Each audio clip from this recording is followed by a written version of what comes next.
Sợ mình phải kết thúc rồi hai người hai lối riêng, tình mình còn đang ấm êm, sao vội buông tay ôm muộn phiền. Đoạn đường anh đi sau đó chẳng có em kề bên, phải quên dần những thói quen.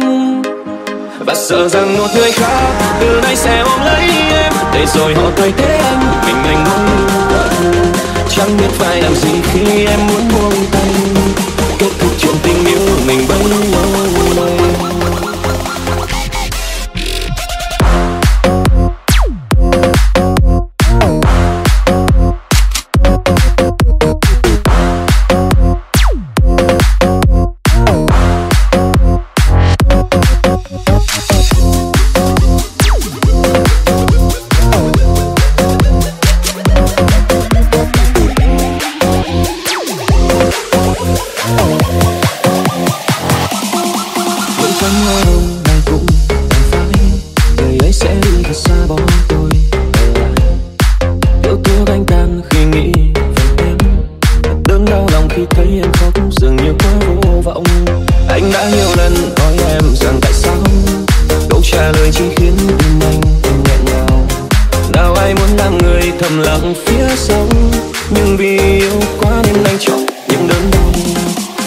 Phải kết thúc rồi hai người hai lối riêng, tình mình còn đang ấm êm, sao vội buông tay ôm muộn phiền. Đoạn đường anh đi sau đó chẳng có em kề bên, phải quên dần những thói quen.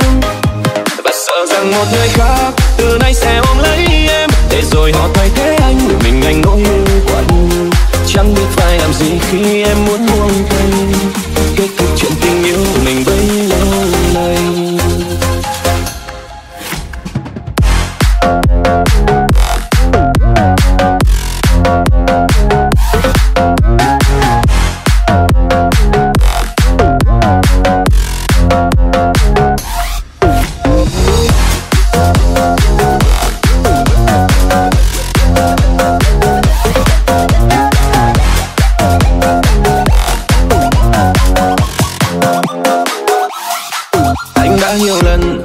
Rằng tại sao câu trả lời chỉ khiến tim anh thêm nghẹn ngào.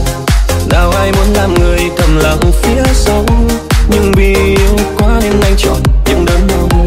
Sợ mình phải kết thúc rồi hai người hai lối riêng, tình mình còn đang ấm êm, sao vội buông tay ôm muộn phiền. Đoạn đường anh đi sau đó chẳng có em kề bên, phải quên dần những thói quen. Và sợ rằng một người khác từ nay sẽ ôm lấy em, để rồi họ thay thế anh, mình nỗi quặn.